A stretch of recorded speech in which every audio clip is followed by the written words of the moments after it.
నంద్యాల జిల్లాలోని ప్రముఖ పుణ్యక్షేత్రమైన శ్రీశైలంలో బుల్లెట్స్ కలకలం రేపున బుల్లెట్ల కలకలం వ్యవహారం కొలికి వచ్చింది. ఆత్మకూరు డీఎస్పీ రామంజు నాయక్ బుల్లెట్ల కలకలం గురించి 1వ పట్టణ పోలీస్ స్టేషన్లో ప్రెస్ మీట్ నిర్వహించారు. శ్రీశైలంలో లభించిన బుల్లెట్లు పోలీస్ శాఖకు సంబంధించినవేనని డీఎస్పీ రామంజు నాయక్ తెలిపారు. శ్రీశైలం కమాండ్ కంట్రోల్ రూమ్ నందు సీసీ ఫుటేజ్ ను పూర్తిగా పరిశీలించామని తెలిపారు. 1983 ఏపీ ఎస్పీలో జాయిన్ అయిన ఎల్లప్ప అనే కానిస్టేబుల్ 2005లో ఏఆర్ కానిస్టేబుల్ గా విధులు నిర్వర్తిస్తున్నాడు. 2 నెలల నుండి శ్రీశైలంలో గార్డ్ డ్యూటీ చేస్తున్నాడని, అతను పోలీస్ శాఖకు సంబంధించిన బుల్లెట్లను అతని వద్ద ఉంచుకొని వాసవి సత్రం వద్దకు భోజనానికి వెళ్లి మర్చిపోయాడని తెలిపారు. తనకేదో ఫోన్ వస్తే మాట్లాడుకుంటూ వీటిని ఎక్కడ పెట్టాడో మర్చిపోయాడని పేర్కొన్నారు. తర్వాత భయపడి బుల్లెట్లు కనబడడం లేదని మా దృష్టికి తీసుకురాలేదని తెలిపారు. ఏఆర్ కానిస్టేబుల్ మరో వారం రోజుల్లో పదవి విరమణ చేయనున్నారని తెలిపారు.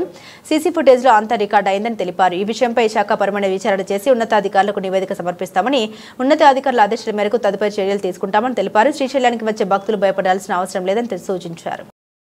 ఇక్కడ శ్రీశైలం 1 టౌన్ పోలీస్ స్టేషన్లో ఇప్పుడు మన మీడియా సోదరులతో ప్రెస్ మీట్ పెట్టినాము.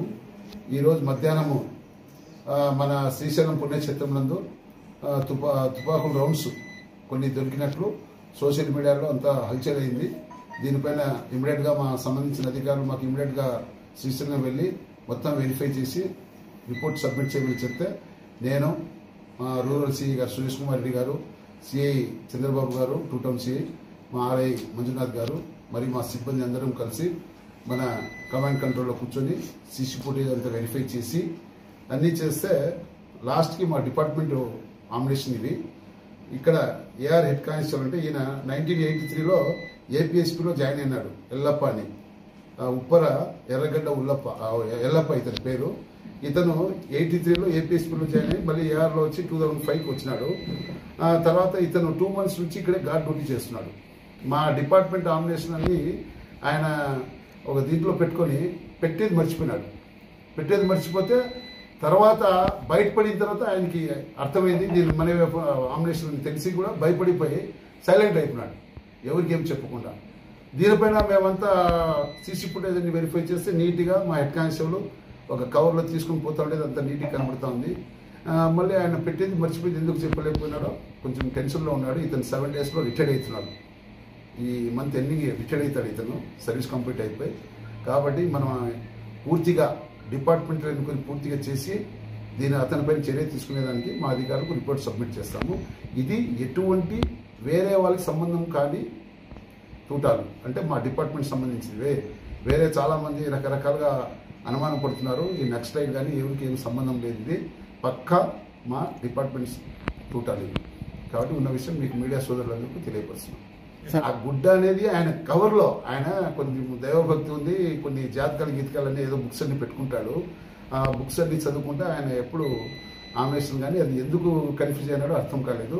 దానిపైన మొత్తం వెరిఫై చేస్తాం. వెరిఫై చేసిన తర్వాత మళ్ళీ మీకు పూర్తి వివరాలు మళ్ళీ చెప్తాం అందరూ. ఎందుకంటే భయపెట్టడం బాగుండదు. భక్తులు కూడా ఇక్కడ వచ్చే భక్తులు కూడా స్వామి సన్నిధిలో వచ్చే భక్తులు కూడా ఎవరు భయపడాల్సిన అవసరం లేదు. పోలీస్ డిపార్ట్మెంట్ ప్రాపర్గా అన్ని సెక్యూరిటీ, అన్ని బందోబస్తు డ్యూటీ అన్ని పెట్టుకున్నాము.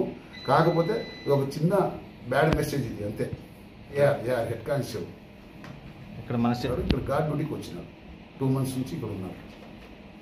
జస్ట్ అది చెప్పుకునే మళ్ళీ వెంటనే ఆయన చెప్పింటే ఈ సమస్య ఉండదు. ఆయన భయపడి దానికి ఏం చెప్పుకోలేక సైలెంట్ ఉన్నారు. ఆ సైలెంటే మాకు ఇంత ప్రాబ్లం తెచ్చింది. ఆయన వెపన్స్ ఉన్నాయి, ఆమినేషన్స్ ఉన్నాయి, అంటే వెపన్స్ సంబంధించిన ఆమినేషన్స్ ఉన్నాయి. ఆమినేషన్ అన్ని 3-4 రకాల వెపన్స్ సంబంధించిన ఆమినేషన్ పెట్టుకొని ఉన్నారు.